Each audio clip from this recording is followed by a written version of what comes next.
का काम कर रही है सरकार, ये निवेश नहीं है, ऐसा क्यों लगता है आप लोगों को? इसमें साहब अगर हम मध्य प्रदेश को देखें तो आज जो भी बड़े औद्योगिक क्षेत्र हैं, चाहे पीतमपुर हो धार जिले में ही, चाहे मालनपुर का पूरा क्षेत्र हो ग्वालियर के पास में जो है, या फिर मंडीदीप का औद्योगिक क्षेत्र हो, ये सब उस समय स्थापित हुए थे जब सरकार कांग्रेस की थी।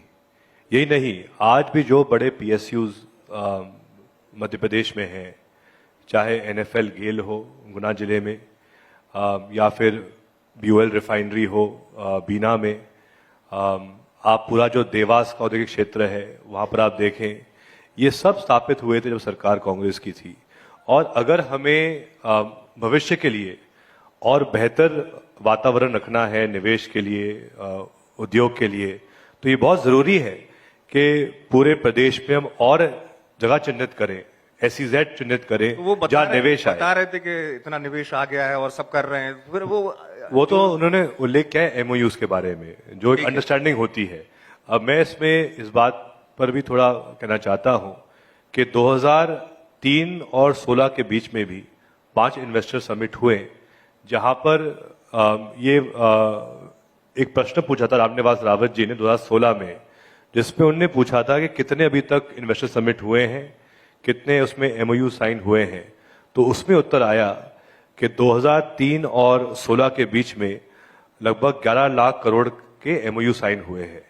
लेकिन क्या मध्य प्रदेश में पिछले 15-18 सालों में वो पैसा कहाँ गया? अगर 11 लाख करोड़ का की उस समय एक अंडरस्टैंडिंग थी, एक प्रकार से एक कमिटमेंट था कि जो भी उद्योगपति आए उन्होंने कहा कि हम इतना पैसा निवेश करेंगे। लेकिन आज जमीन पर पिछले 16 साल में क्या किया है शिवराज सिंह जी ने? जहां पे कोई उद्योग खड़ा हो तो बताइए, जहां कोई बड़ी पीएसयू स्थापित हो तो हमें उसकी भी कोई अभी जानकारी नहीं है। निवेशक तो आए, सरकार कहती है अगर इतना रुचि नहीं है मध्य प्रदेश में, अभिरुचि नहीं है निवेशकों की, तो बड़ी संख्या में आए और उन्होंने अपने इच्छा भी जताई कि हम प्रदेश में निवेश करना चाहते हैं। इसका उत्तर राजवर्धन जी से ले लेंगे हम, फिर उनसे दूसरा सवाल मैं पूछूंगा जो कांग्रेस ही कहती है। आप इसका बता दें, जब आप, क्योंकि जयवर्धन जी भी कह रहे हैं कि कांग्रेस के समय स्थापित हुए थे, जो उन्होंने पीतमपुर से लेकर तमाम जगह के नाम लिए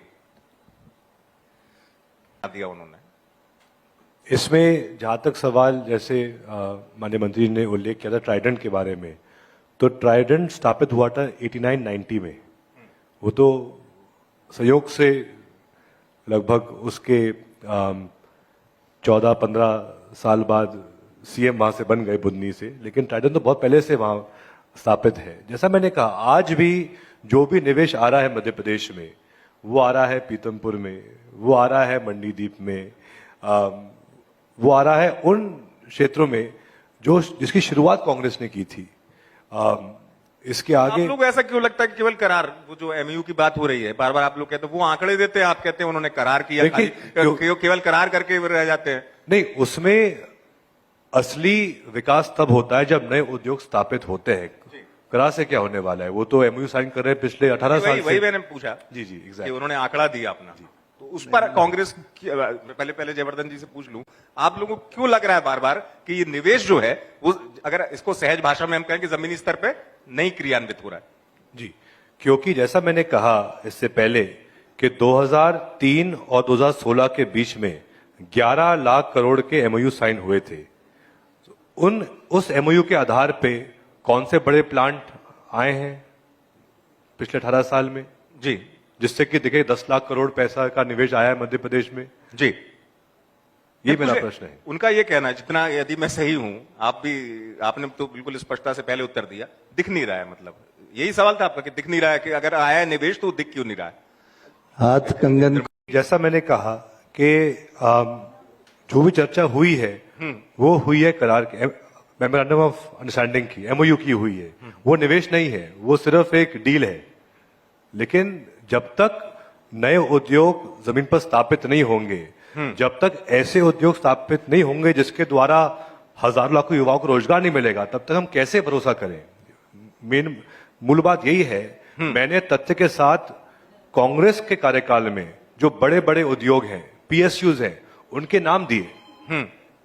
चाहे वो NFL गेल हो, चाहे वो BOL की जो रिफाइनरी है वो हो, चाहे देवास में जो पूरा करेंसी प्रिंटिंग प्रेस है, हाँ। ऐसे अनेक ये PSUs हैं जो स्थापित हुए कांग्रेस के समय। रतलाम के पास भी अनेक ऐसे PSUs हैं जो स्थापित हुए हैं। तो कहने का मतलब ये है कि हमारे पास सबूत है उन बड़े इंडस्ट्रीज का जो हमने स्थापित किए। हम बात नहीं करते MOUs की, MOUs तो एक पेपर है। नहीं, मैंने पूछा सवाल, मैंने ये तो कहा था कि करार में और जमीनी स्तर में आने में फर्क है। उनका जवाब, उन्होंने जवाब भी दिया है राजवर्धन जी न्यूज का कि देख उन्होंने कहा है कि उन्होंने 15 लाख करोड़ की MOU कर लिए। अगर जी, उनका उत्तर था कि उन्होंने 15 लाख करोड़ की और MOUs कर लिए। अच्छा, आप ये कह रहे हैं कि 15 लाख करोड़ रुपए जो है एक आंकड़ा और आ गया, लेकिन अब जो इस बार समिट में जो नहीं, वो भरोसे के साथ कह रहे हैं जी। अगर इतने सारे देशों के लोग आ रहे हैं जी। और तमाम आ रहे हैं, रुचि दिखा रहे हैं, तब उनका कहने का वो जो लोग आए थे अन्य देश के प्रवासी भारतीय सम्मेलन में, वो तो आए थे एक अलग उद्देश्य से उनका। और शायद जो इन्वेस्टर समिट थी वो तो शायद आखिरी दिन पे थी, if I am not mistaken. 2 दिन की थी, आखिरी 2 दिन की थी, 11-12 की थी। उसके पहले अलग प्रोग्राम था प्रवासी आपने बात की। सम्मेलन का। देखिए, कांग्रेस बात कर रही है, जयवर्धन जी बात कर रहे हैं, भरोसा नहीं है।